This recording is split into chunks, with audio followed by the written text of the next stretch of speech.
जय श्री राम दोस्तों, आपका हमारे चैनल SK स्टोरी में स्वागत है। आज की कहानी अर्जुन की प्रतिज्ञा है। दोस्तों, इस कहानी को अंत तक जरूर सुने दोस्तों, कुछ न कुछ आपको यह सीख मिल ही जाएगी। दोस्तों, समय न गवाते हुए महाभारत काल की अर्जुन की प्रतिज्ञा आपको सुनाने जा रहे हैं। महाभारत का भयंकर युद्ध चल रहा था। लड़ते लड़के अर्जुन रण क्षेत्र से दूर चले गए थे। अर्जुन की अनुपस्थिति में पांडवों को पराजित करने के लिए द्रोणाचार्य ने चक्रव्यूह की रचना की। अर्जुन पुत्र अभिमन्यु चक्रव्यूह भेदने के लिए उसमें घुस गए।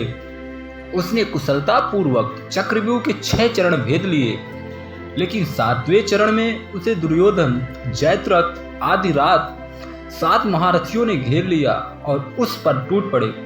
जयद्रथ ने पूछा, निहत्थे अभिमन्यु पर जोरदार प्रहार किया। वह वार इतना तीव्र था कि अभिमन्यु उसे सहन नहीं कर सका और वीर गति को प्राप्त हो गया। अभिमन्यु की मृत्यु का समाचार सुनकर अर्जुन से क्रोध संभला न गया। वह क्रोध से पागल हो उठा। उसने प्रतिज्ञा की, यदि अगले दिन सूर्यास्त से पहले उसने जयद्रथ का वध नहीं किया तो वह आत्मदाह कर लेगा। जयद्रथ भयभीत होकर दुर्योधन के पास पहुंचा और अर्जुन की प्रतिज्ञा के बारे में बताया। दुर्योधन उसका भय दूर करते हुए बोला, चिंता मत करो मित्र, मैं और सारी कौरव सेना तुम्हारी रक्षा करेंगी। अर्जुन कल तुम तक नहीं पहुंच पाएगा, उसे आत्मदाह करना पड़ेगा। अगले दिन युद्ध शुरू हुआ। अर्जुन की आंखें जयद्रथ को ढूंढ रही थी, किंतु वह कहीं नहीं मिला। दिन बीतने लगा। धीरे धीरे अर्जुन की निराशा बढ़ती गई। यह देख श्री कृष्ण बोले, हे पार्थ, समय बीत रहा है और कौरव सेना ने जयद्रथ को रक्षा कवच में घेर रखा है। अतः तुम शीघ्रता से कौरव सेना का संहार करते हुए अपने लक्ष्य की ओर बढ़ो। यह सुनकर अर्जुन का उत्साह बढ़ा और वह जोश से लड़ने लगे, लेकिन जयद्रथ तक पहुंचना मुश्किल था। संध्या होने वाली थी।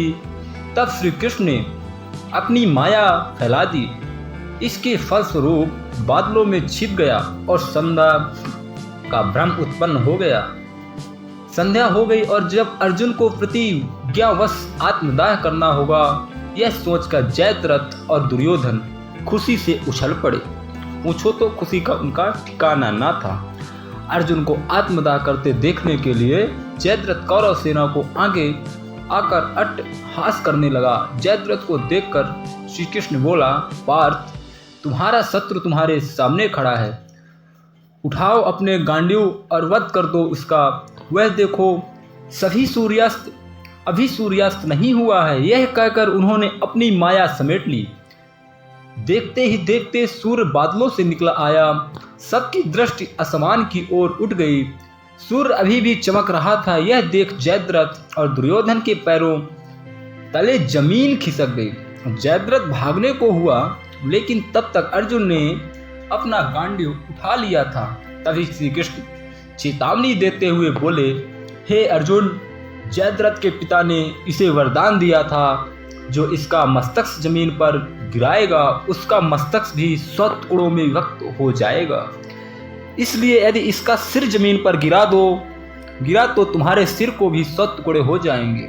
हे पार्थ, उत्तर दिशा में यहाँ 600 योजन की दूरी पर जयद्रथ का पिता तप कर रहा है। तुम इसका मस्तक ऐसे काटो कि वह इसके पिता की गोद में जाकर गिरे। अर्जुन ने श्री कृष्ण को चेतावनी दी, ध्यान से सुनो और अपने लक्ष्य की ओर ध्यान कर बाण छोड़ दिया। उस बाण ने जयद्रथ का सिर धड़ से अलग कर दिया और उसके लेकर सीधा जयद्रथ के पिता की गोद में जाकर गिरा।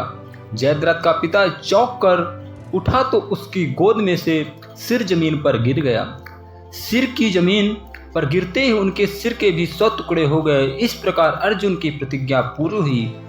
तो दोस्तों, इस कहानी से हमें एक मोटिवेशनल स्पीकर के रूप में समझ में आता है कि दोस्तों, हमें कोई भी कार्य करने के लिए एकाग्र होना पड़ता है। तो दोस्तों आज की कहानी का समापन यहीं पे करते हैं। आपने हमारे कहानी से क्या सीखा हमारे वीडियो में कमेंट में ज़रूर बताएं दोस्तों, और नेक्स्ट वीडियो के लिए कमेंट